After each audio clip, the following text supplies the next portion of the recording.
Salut et bienvenue à toi sur ce podcast qui aide les hommes gays et queer à s'épanouir. Moi c'est Guillaume, ton hôte. Je suis gay et j'ai très longtemps été sexuellement bloqué. Ce podcast, c'est un guide pour se débloquer. Chaque épisode t'aide à sortir du non-dit, à entendre tes désirs et à choper des conseils pratiques pour ta vie sexuelle ou amoureuse. Ça marche pour moi et j'espère vraiment que pour toi aussi.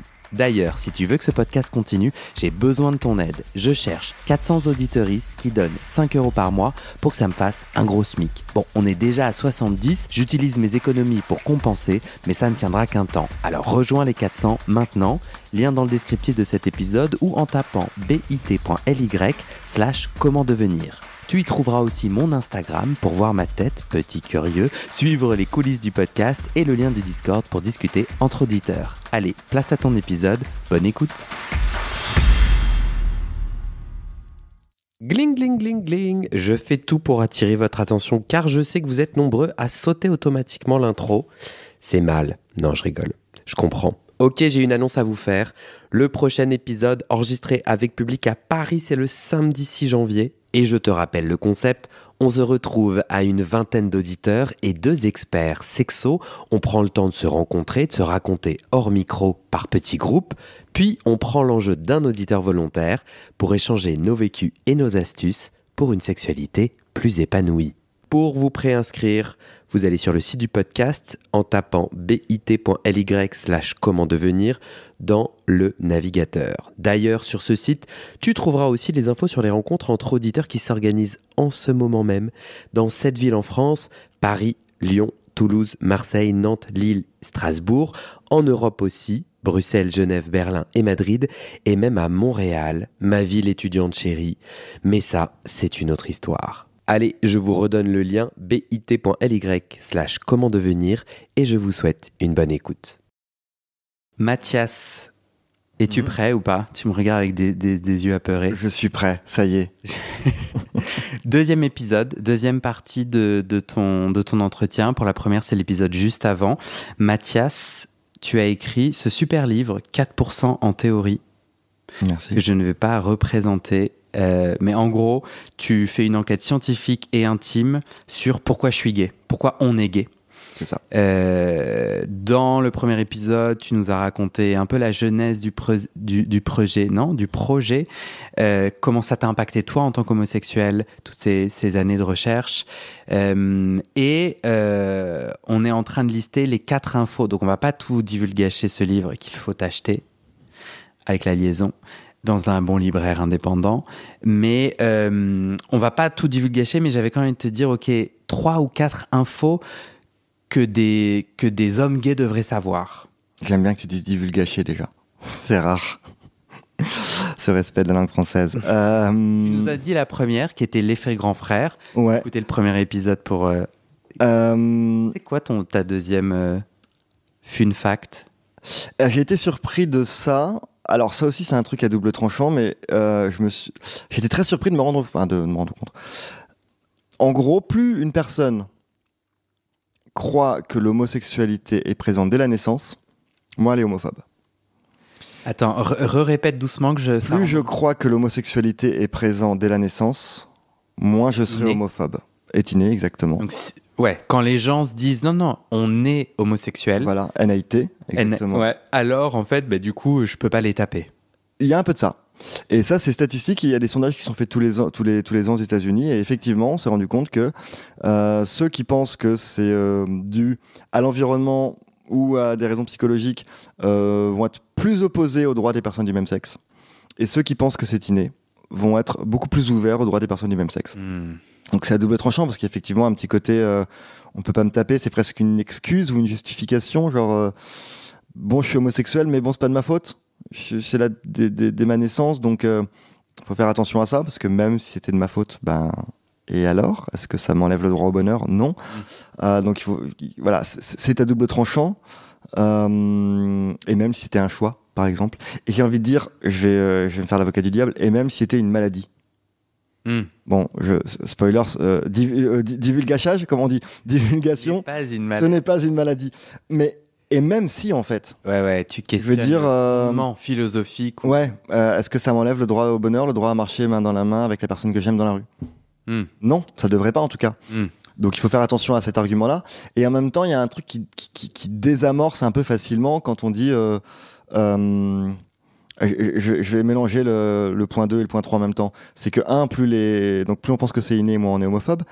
Et deux, il y a c'est ton troisième fun fact. Hein. Et le troisième fun fact, c'est que l'homosexualité serait contre nature, alors que si on nous dit, non, mais de toute façon, c'est contre nature, argument de base. Il suffit de dire, mais vous savez que l'homosexualité est présente, et de montrer à quel point elle peut être présente dans le monde animal, pour faire changer l'opinion d'une personne. C'est-à-dire qu'une personne qui va pas trop réfléchir à la question, qui va juste se dire genre, bah non, mais de toute façon, la majorité des gens sont hétéros, puis c'est comme ça qu'on se reproduit, donc la nature, c'est ça. Si on lui montre carte sur table, mais tu sais que les vers de terre se reproduisent en tant que gays, enfin, pardon, je caricature, mais ce sont deux mâles qui vont s'injecter du sperme l'un dans l'autre, puis ensuite... Non, mais c'est passionnant. C'est dans ton livre ? Non, c'est pas dans le livre, il a fallu couper. Mais je vous la fais courte. On a coupé les vers gays. C'est-à-dire que les vers de terre, quand ils se reproduisent, donc ils sont hermaphrodites, les vers de terre, ils commencent avec des organes sexuels masculins. Donc ce sont globalement deux mâles qui se grimpent dessus, qui se fécondent l'un l'autre, ils gardent le sperme de l'autre, puis elles deviennent femelles, et ensuite elles récupèrent le sperme de leur petit compagnon. Donc c'est-à-dire qu'elles se sont quand même reproduites en tant que mâles, donc en tant que gays. Elles accouchent en tant que femelles. Sont-elles lesbiennes ? Je ne sais pas. Donc je trouve ça génial de dire, non mais regarde le monde animal, il n'y a rien de plus naturel et de plus queer et de plus varié. Des espèces qui sont mâles puis femelles, ou qui vont changer de sexe selon les besoins du groupe. Des comportements homosexuels, on en a repéré dans plus de 1500 espèces, et globalement c'est là où on a regardé. C'est-à-dire qu'il y en a sans doute bien plus. Il n'y a pas des éthologues qui tous les jours vont aller scruter les fourmis d'Afrique du Sud. Et quand on regarde les fourmis d'Afrique du Sud, on se rend compte qu'il y en a qui sont, peut-être pas les fourmis, parce que c'est quand même des modes de reproduction assez particuliers, mais chez les mammifères, chez les oiseaux, il y a plein d'oiseaux qui ont des comportements homosexuels toute leur vie, des couples gays ou des couples lesbiens. Donc le fun fact, c'est que l'homosexualité, mais ça paraît vraiment bête de dire ça, et en même temps je trouve que je vois l'impact que ça a, c'est contre nature. Non, il n'y a rien de plus naturel en fait. Que la nature est queer. La nature est super queer. La nature, et elle passe son temps à faire des variations, à se dire bon bah tiens, on va tenter ça. Alors elle le fait pas volontairement. Je pense pas qu'il y ait une main divine ou mathématique à l'origine de tout qui nous amène là. Mais le résultat est que on passe notre temps à tenter des trucs, notamment sur la reproduction, notamment sur le genre, et que pour plein d'espèces, la meilleure solution, ça va être de se dire, du coup, ça va être le plus vieux qui va devenir une femelle. Voilà. C'est génial. Ouais, c'est super. Certains poissons, par exemple. Ouais. En ce moment, je fais des recherches, je me questionne beaucoup sur la bisexualité. J'ai posté un truc sur Instagram. Il y avait un épisode d'un homme bi qui témoigne sur le podcast, et je poste quelque chose sur Instagram. Je crois que je demande est-ce que vous seriez prêt, est-ce que vous pourriez relationner avec un homme bi ? Et j'ai 50% des gens sur, je crois, 400 personnes qui ont répondu, on va dire, 50% qui disent non. Ah ouais, mais c'est terrible. Et en fait, un vrai rejet de la bisexualité. Alors après, tout le monde a pas tapé non pour les mêmes raisons. Après, de toute façon, les personnes bi qui m'entourent parlent de soit cette invisibilisation, soit ce rejet très franc. Et c'est à ça que j'ai pensé quand tu parlais de ce point. On est d'accord, on est plus à l'aise si c'est inné. Si on croit que c'est inné, et du coup, si t'es bisexuel, tu choisis. Tu pourrais être hétéro. Voilà. Parce que si t'es bisexuel, c'est que t'es à moitié hétéro, donc tu pourrais être hétéro. Donc dans ce cas-là, fais le bon choix. Exactement. Et j'ai l'impression que... C'est pas ce que je pense, je précise. Ouais. Non, mais tu vois, parce que je trouve ça vraiment intéressant, notamment du rejet d'hommes gays envers des personnes bi, alors qu'on pourrait se dire, écoute, petit coco, t'as quand même vécu vraiment la même chose, t'es en train de refaire... On est alliés dans l'histoire, de reproduire des trucs que toi-même t'ont fait souffrir, genre peut-être il y a moyen de pas faire ça, quoi. Mais après, il y a tout un tas d'autres sujets autour de je m'inquiète qu'il me trompe ou qu'elle me trompe et tout ça, c'est encore autre chose. Mais j'ai pensé à ça, sur cette idée de inné acquis qui aide. Mais par exemple, ce qui est marrant, sur les différents travaux qu'il y a eu, donc ça j'en parle dans 4%, c'est les travaux génétiques. Et donc, pour la faire très courte, on a trouvé des combinaisons génétiques qui peuvent avoir un impact sur l'orientation sexuelle. Mais au début, on pensait qu'il y avait des gènes, soit il est activé, on est hétéro, soit il n'est pas activé, on est gay, etc. Le gène gay dans les années 90, ouais. Ouais, on pensait qu'il y avait un gène. Et on a cru le trouver même à un moment. Enfin, on l'a localisé, on s'est dit, sur le chromosome X, donc ça vient de la mère, comme ça, on en rajoute un petit coup. ça correspond à notre idée, tout ça c'est la faute de maman, sauf que là on va chercher du côté génétique. Tout ça c'est faux. Voilà, on n'a jamais retrouvé. Il y a eu un moment où un mec a trouvé le gène gay, et puis on l'a jamais reproduit. Donc a priori il n'existe pas. Par contre, les dernières études qui ont été faites sur des gros échantillons nous disent en gros il y aurait une part de génétique, donc sur une population, c'est pas sur un individu, mais sur une population, une part de génétique. Et ce qui est drôle, c'est qu'on a d'abord pensé qu'il y avait des gènes qui s'activaient, qui en gros nous rendaient gays ou hétéros. Et après, on s'est rendu compte qu'en fait, il y avait des gènes qui pouvaient potentiellement avoir une influence sur notre rapport aux personnes du même sexe, et d'autres gènes qui pouvaient éventuellement avoir une influence sur notre rapport aux personnes de l'autre sexe. Et donc, tout d'un coup, il y a eu ce truc du genre, ah, mais en fait, il y a peut-être, alors, gros guillemets, des gènes hétéros. C'est-à-dire qu'on a cherché des gènes gays et on s'est rendu compte que c'est pas un curseur qui va de homo à hétéro en passant par bi, mais c'est un curseur qui va vers plus ou moins attiré par les hommes, un autre plus ou moins attiré par les femmes. On peut avoir les deux. Et effectivement, c'est la bisexualité, c'est la pansexualité. On peut avoir les deux à des niveaux un peu différents, un qui est un peu plus bas ou un qui est un peu plus haut que l'autre. On peut aussi en avoir aucun. Et la sexualité existe, et tout d'un coup, L apostrophe asexualité, voilà. Ouais. Et donc tout d'un coup, on s'est rendu compte qu'en fait, c'était pour la partie qui concerne l'influence génétique, qui n'est qu'une partie de la réponse, évidemment. Et là encore, si elle est confirmée, parce que étude après étude, on peut peut-être que demain on démontrera ces précédentes études, mais les dernières, qui étaient quand même plutôt fiables sur 500 000 personnes, c'est ce qu'elle nous disait en 2019, c'est on a trouvé des combinaisons génétiques complexes, et il se trouve que certaines pousseraient vers l'homosexualité, d'autres vers l'hétérosexualité, qu'on peut avoir les deux, qu'on peut en avoir aucune, et que donc, finalement, tout est possible. Ce qui est plutôt rassurant. Et là aussi, ce qui est rassurant, c'est de voir à quel point c'est complexe et qu'on n'aura pas... on peut pas identifier un gène, en fait.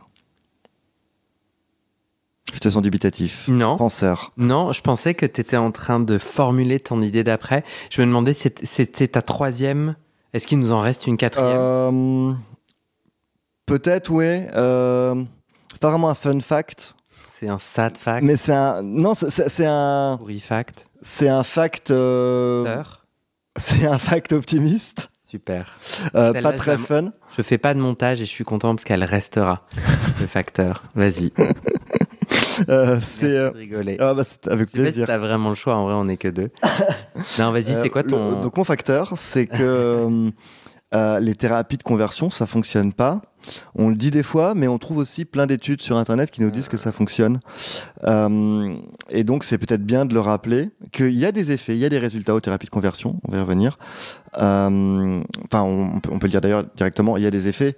C'est 6 à 10 fois plus de risques de dépression, de tentatives de suicide. Donc ça, c'est les effets prouvés des personnes qui sortent des thérapies de conversion. Une thérapie de conversion, c'est des groupes dans... en tout cas, moi, à l'époque où je m'étais penché sur le sujet dans une autre vie, dans plusieurs pays, plus rarement en Europe, mais ça existe quand même. Ça existe aussi. Mais dans pas mal de pays et de régions, notamment très évangélistes, etc. Donc c'est très religieux. C'est une sorte de camp, un peu camp d'été, où on va faire des sessions, des gens vont volontairement essayer de se déshomosexualiser. Exactement. Et faire des sessions, c'est un mélange de...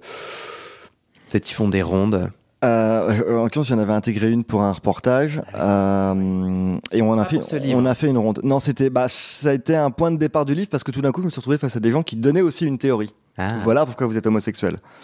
Et moi, je suis rentré chez moi, la fleur au fusil, en me disant petit gars, vous allez voir, en 2 lignes, je vais montrer dans mon article que tout ça est faux. Et là, j'ai plongé un peu dans le vortex des théories. Et je me suis rendu compte que c'était bien plus complexe que ça. C'était où, du coup, la thérapie ? C'était en Pologne. C'était organisé par une structure américaine où il y avait, je pense que c'était très bien calculé, un juif, un musulman et un évangéliste dans le board, de façon à montrer que c'était œcuménique. Plutôt basé un peu sur les 12 étapes, comme les alcooliques anonymes. Donc on te demande de croire en une force, quelle qu'elle soit. Donc en gros, crois. C'est tout ce qu'on te demande, peu importe en qui, en quoi. Et effectivement, on commence par faire une ronde, puisque eux, leur théorie, c'est que notre homosexualité est liée à nos traumatismes infantiles, qui sont globalement liés aux questions de genre. Donc en gros, notre identification masculine ou féminine, qui a été un peu brouillée et qui conduit à l'homosexualité. Ils parlaient en anglais ? C'était en anglais, mais ils avaient des traductions en allemand, je crois, en polonais, peut-être dans une autre langue. Okay, on pouvait avoir un casque. Ouais, non, mais c'était très bien organisé pour qu'il y ait le plus de monde possible. Il y avait des Français, des Espagnols. Il y avait des Français. Il y avait quelques Français, des Israéliens, mais Israéliens, Espagnols, Allemands. Vous étiez combien ? Français. On était une trentaine. Et c'était en quelle année ? 40. Et c'était en 2017. Okay. Donc c'est pas si vieux. Et là, tu intègres ça en tant que journaliste ? Ouais. Pour écrire un papier sur cette Donc ils savent pas que je suis journaliste. Ok. Il est disponible, ton... L'article est encore disponible. Dans le descriptif. Mais dépêchez-vous parce que le média pour lequel je l'ai fait, qui s'appelait Néon, va fermer très prochainement. Donc peut-être à la fin de l'année. Donc voilà, ça peut. Je crois que J'ai le droit d'en faire un PDF ?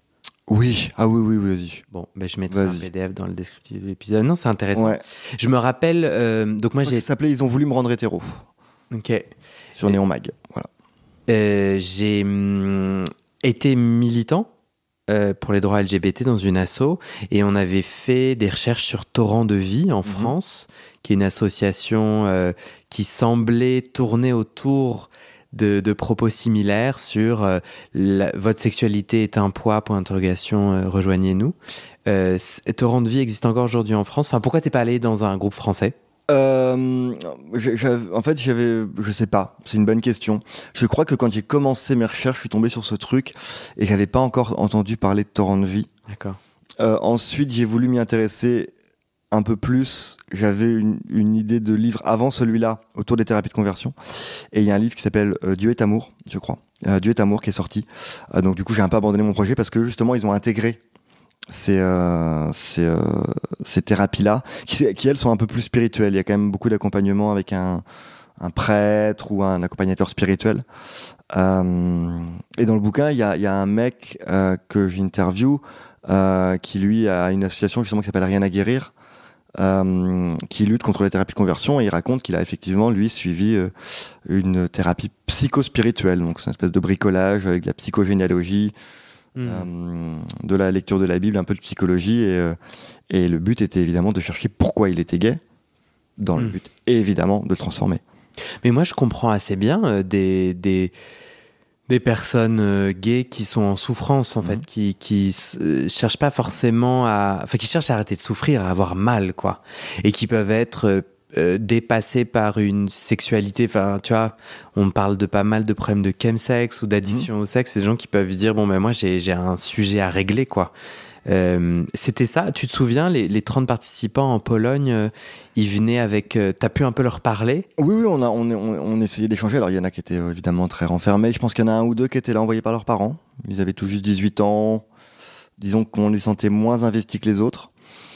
Beaucoup étaient là parce que ils vivaient dans une culture, une religion ou un pays où l'homosexualité était pas facilement acceptée, ou une famille, et que donc ils le cachaient toujours à 30 ou 40 ans, et qu'en fait c'était une souffrance.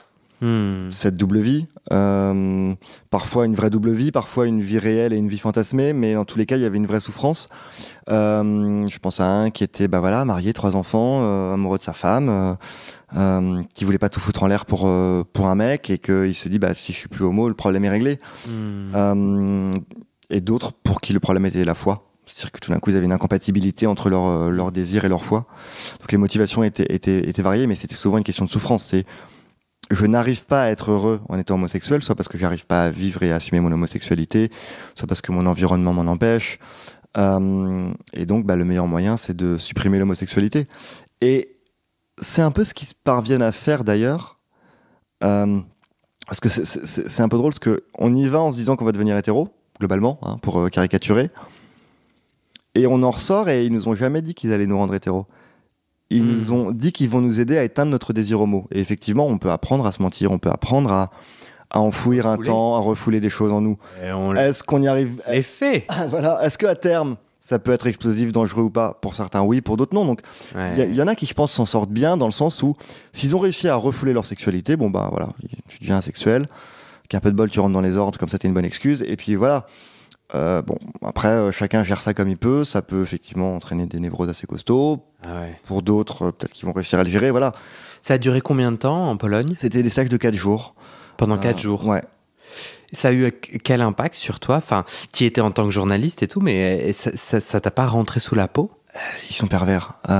Si, je suis ressorti un peu troublé quand même. Ouais. C'est-à-dire que je suis arrivé droit dans mes bottes. Je suis pédé, assumé et fier. Je suis ressorti en me disant, bon, dans mon cas, non. Dans mon cas, non quoi ? Bah, toutes leurs théories, toutes leurs explications, ça marche pas pour moi. Mais le mec à côté de moi à table, ça paraît tellement évident.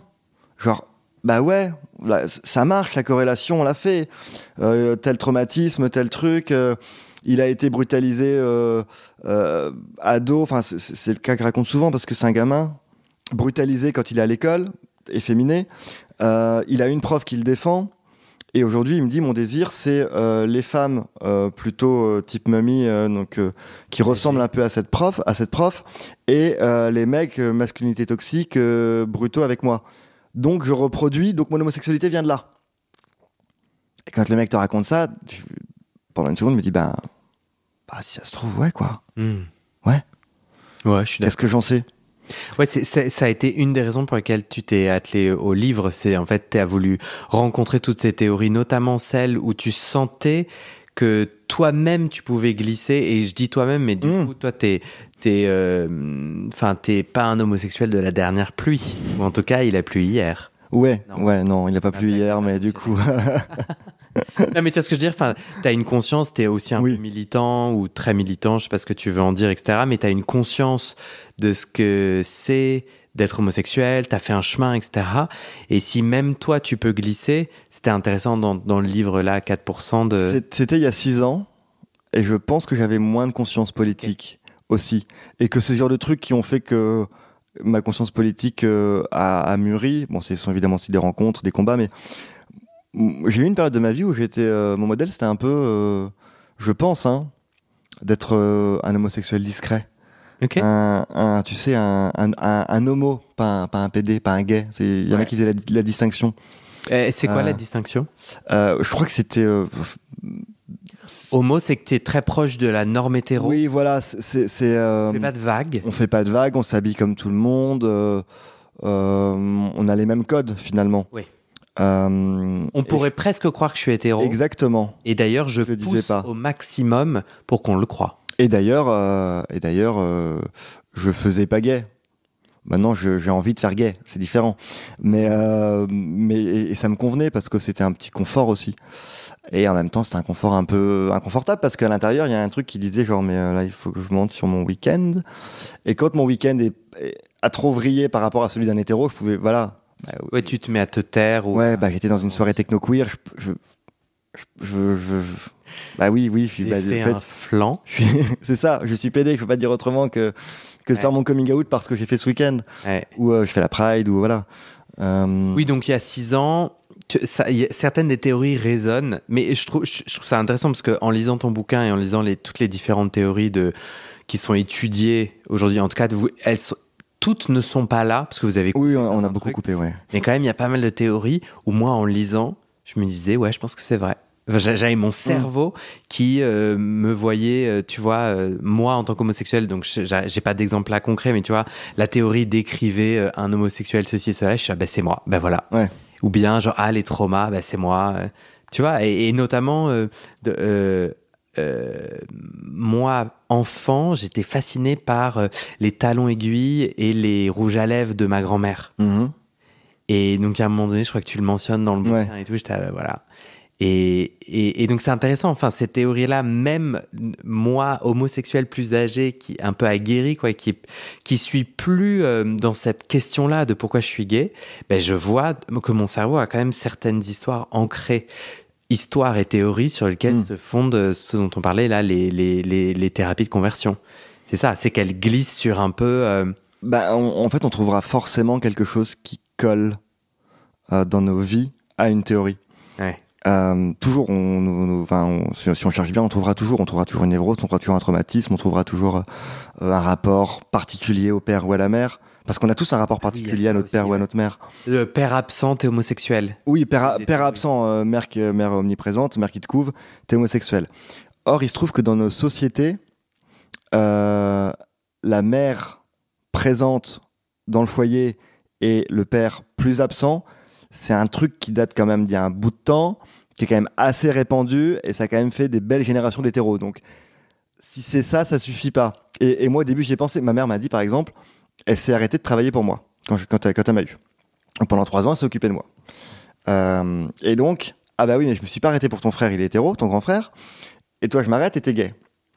Et j'étais obligé de lui dire, mais regarde Tata, qui est la mère, ma tante, qui est la mère poule par excellence. Ses enfants sont hétéros, donc c'est pas aussi simple que ça. Ouais. Mais effectivement, tu t'es arrêté pour l'un, pas pour l'autre. Ça fait un gay, pas l'autre. Voilà, on peut trouver une corrélation, on la trouvera toujours. Et moi, j'ai le souvenir de ma mère qui marche avec des bottes et ce bruit de souvenirs de gamin. Et l'autre jour, je regarde Almodovar Talon aiguille et donc je me dis ça a rapport à la mère, à la féminité, homosexuel. Et je regarde le film Talon aiguille d'Almodovar et puis il y a la fille qui parle à sa mère de ses talons qui claquent et de son souvenir d'enfance. Et elle est pas lesbienne. Bah oui, évidemment, on a ces petits souvenirs comme ça qui sont d'ailleurs peut-être de l'ordre de l'érotisme dans le sens vraiment érotisme freudien, quoi. C'est de cette construction du désir où on se place par rapport au père, par rapport à la mère, par rapport au masculin, par rapport au féminin. Peut-être qu'il y a tout ça, mais ça fait pas de moi un gay. Ça suffit pas en tout cas. Donc pas convaincu de tes 4 jours en Pologne?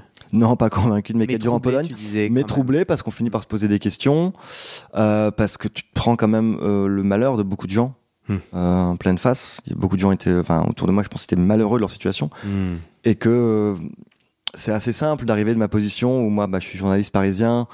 Ce que t'avais pas dit, t'étais... Non, moi j'étais catholique, j'avais fait un petit cours de Bible avant, catholique, homosexuel, dans le placard, malheureux parce que je me rendais compte que les PD étaient tous des animaux sexuels et que moi je voulais pas de ça, je voulais d'une belle histoire et que je trouverais pas chez... Voilà, je m'étais inventé un peu une histoire.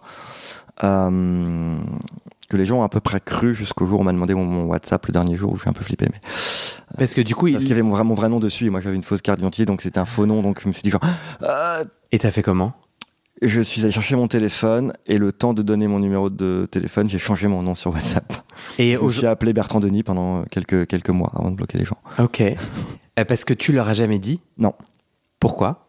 Aux autres participants, hein. Alors, quand on arrive, on signe un contrat qui nous dit qu'on révélera rien de ce qu'on vivra dans ce camp. Ok. Je crois que sinon, c'est poursuite sous le droit américain avec dédommagement de $50,000, etc. Ok. Donc, j'ai pas pu citer le nom de la structure. Qui a entre-temps changé de nom, par ailleurs. Okay. Et puis, je crois que j'étais un peu embêté aussi, parce que il y a cette question éthique qui se pose de qu'est-ce que je raconte d'eux. Donc évidemment, tout le monde a été anonymisé. Les noms ont été changés et des petits détails ont été changés pour qu'on puisse pas les reconnaître. Mais malgré tout, j'utilise un peu leur vie pour mon propos. Voilà, on change de sujet total. On rentre dans l'éthique du journaliste. Voilà, mais... Tu t'es posé la question. Donc bon, c'est jamais évident Moi, j'avais le sentiment de le faire pour une bonne cause, mais malgré tout, j'ai utilisé la vie de certaines personnes contre leur gré. J'ai bon espoir que certains aujourd'hui, en tout cas, j'en sentais 2-3 qui étaient là mais pas totalement convaincus. Et j'ai bon espoir que parmi eux, il y en ait quelques-uns qui soient des homosexuels épanouis et heureux. En fait, le problème, qu'est-ce que le problème ? C'est l'homophobie, quoi. Parce que, tu vois... En fait, pardon. Ouais. Non, mais j'ai reçu un texto, là, d'un auditeur camerounais qui me dit « Ah, j'écoute j'ai fait des épisodes en public. » Donc, on était 23 auditeurs et on parlait de sexualité gay avec un médecin et un sexothérapeute. Et il me dit « Je suis en train d'écouter les épisodes en public, je suis vachement ému, j'ai la larme à l'œil et tout. » Je dis « Pourquoi ?» Il me fait « Parce que c'est c'est fou de... » Ça me remplit d'espoir, je crois, ce qu'il dit, ça me donne de l'espoir de savoir que c'est possible de parler aussi librement. Au Cameroun, c'est un crime d'être gay pour lui. Enfin, pas pour lui, hein, la loi, mais il est gay et la loi criminalise les personnes LGBT. Et il me dit, et en plus, hier, j'étais à l'enterrement d'un de mes potes qui s'est fait lapider. Et en fait, moi, je pense à tous ces endroits du monde où c'est ça la réalité d'être homosexuel, quoi. Enfin, les enjeux, c'est la vie ou mort. Et je comprends assez bien que si on me dit, tiens, il y a une thérapie de conversion, je peux changer et tout, moi, je pense, je veux survivre, les gars. Hein. Bah oui, on fonce, je pense, effectivement. Ouais. Et le problème, toujours, c'est l'environnement qui rendait leur bonheur impossible. Oui. C'est... je veux dire, c'est toujours ce poids de l'environnement qui fait que je ne peux pas être heureux en tant qu'homosexuel dans cet environnement. Et donc, de fait, puisque je ne peux pas changer mon environnement, je ne peux pas changer les lois, parfois je ne veux pas changer mon partenaire, ma partenaire ou la famille ou autre, il reste qu'une seule variable sur laquelle on peut jouer. Et ça, effectivement, c'est terrible. Est-ce que tu as dit tout ce que tu voulais dire sur les petites infos clés dont on avait? Ouais, je pense. Sinon, elles sont très bien. Si tu me lances, je peux en avoir pendant des heures. Hein, donc. Tu veux en rajouter une dernière? Non, je pense qu'on est bon. Allez. Ouais. Non, c'est cool. J'ai trouvé ça super intéressant. On conseille bien sûr ton livre. J'ai envie de te poser une dernière question. Bien sûr. Qui est... c'est quoi le prochain livre, la prochaine enquête que tu aimerais faire autour de notre sujet de la sexualité entre hommes? Alors, autour de ce sujet... Pas du tout, j'en ai ras-le-bol des PD. Non, j'ai envie de faire d'autres choses peut-être qui me videront plus la tête, qui sont de l'ordre... en vrai, je dis ça et en même temps, j'ai envie de travailler sur la question du chemsex, qui est une question qui me touche beaucoup. Moi, j'ai rejoint l'association Aide, qui fait un super boulot sur cette question, mais il n'y a pas beaucoup d'assos qui travaillent là-dessus, et je me rends compte, en fait, il suffit d'un peu d'en parler autour de nous pour se rendre compte que ça concerne bien plus de personnes qu'on ne le pense souvent. Chemsex, c'est usage de drogues dures. De certaines drogues, principalement avec le sexe. Principalement en France, c'est ça va être GHB, GBL, ou ce qu'on appelle les catinones, donc 3-MMC, etc. Après, avec d'autres drogues qui peuvent entrer dans ce cadre-là, mais... Avec du coup un problème d'addiction et de perte de contrôle totale et des gens dans une détresse inouïe. C'est plutôt ça. Alors, moi là où l'idée que des gens prennent des drogues en faisant du sexe, déjà c'est rien de nouveau. Hein. Je pense que depuis qu'on a découvert les fruits fermentés, depuis que les singes ont découvert les fruits fermentés, ça a dû leur arriver.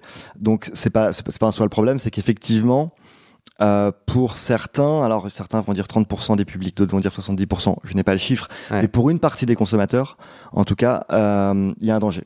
Il y a l'addiction, mais c'est pas que l'addiction, ce sont des produits, comme globalement tous les produits qu'on peut se mettre dans le nez ou dans les veines, qui sont quand même plutôt dangereux pour la santé, avec une vraie toxicité, notamment sur le cerveau.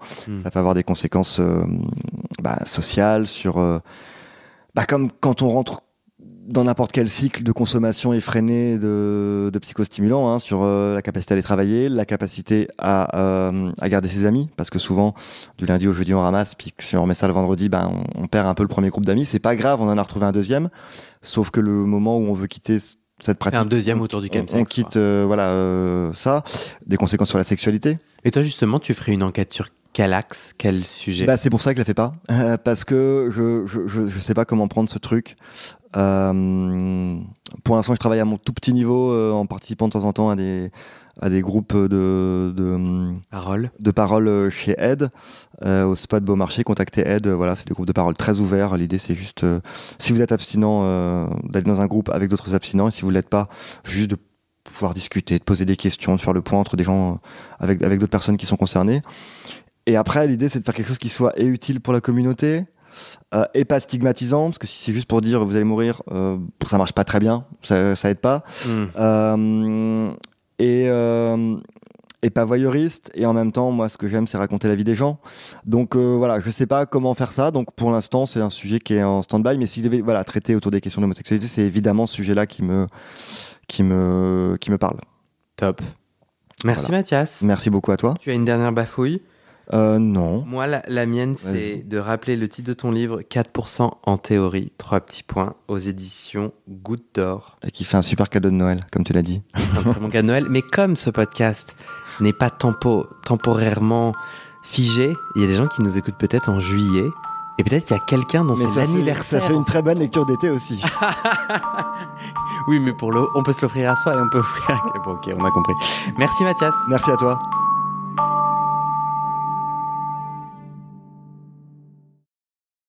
Et c'est la fin de cet épisode. Vérifiez dès maintenant si la suite est déjà publiée. Sinon, vous pouvez vous abonner à ce podcast sur votre plateforme d'écoute pour être alerté dès la sortie des nouveaux épisodes. Et si vous aimez les témoignages intimes comme celui que vous venez d'écouter, j'ai 2 autres podcasts qui pourraient bien vous plaire. Je vous les présente. Histoire de devenir moi. Ça, c'est un podcast dans lequel des gens ordinaires me racontent un tournant déterminant pris dans leur vie. Ils racontent le déclic qui a tout changé et comment ils sont devenus un peu plus eux-mêmes. Ma dernière séance de psychanalyse. Ça, c'est un podcast dans lequel des gens me racontent leur dernière séance sur le divan et comment la psychanalyse les a aidés ou pas. Et d'ailleurs, c'est avec ce podcast que j'ai gagné le prix du meilleur podcast de conversation en 2022. Alors pour écouter ces podcasts, vous pouvez tout simplement taper les titres dans la barre de recherche de votre plateforme d'écoute. Mais je vous mets aussi dans le descriptif de cet épisode les liens pour écouter ces podcasts et les liens de mes réseaux sociaux pour découvrir les coulisses de mon aventure de podcasteur et aussi la page de dons pour soutenir mon travail et mes podcasts. En tout cas, n'hésitez pas à m'envoyer vos retours et vos réactions à guillaumefaidespodcasts@gmail.com ou sur mes réseaux sociaux. Ça me motive énormément de savoir que ces histoires naviguent et résonnent, ou pas d'ailleurs. Allez, merci pour votre écoute et à très bientôt dans vos oreilles.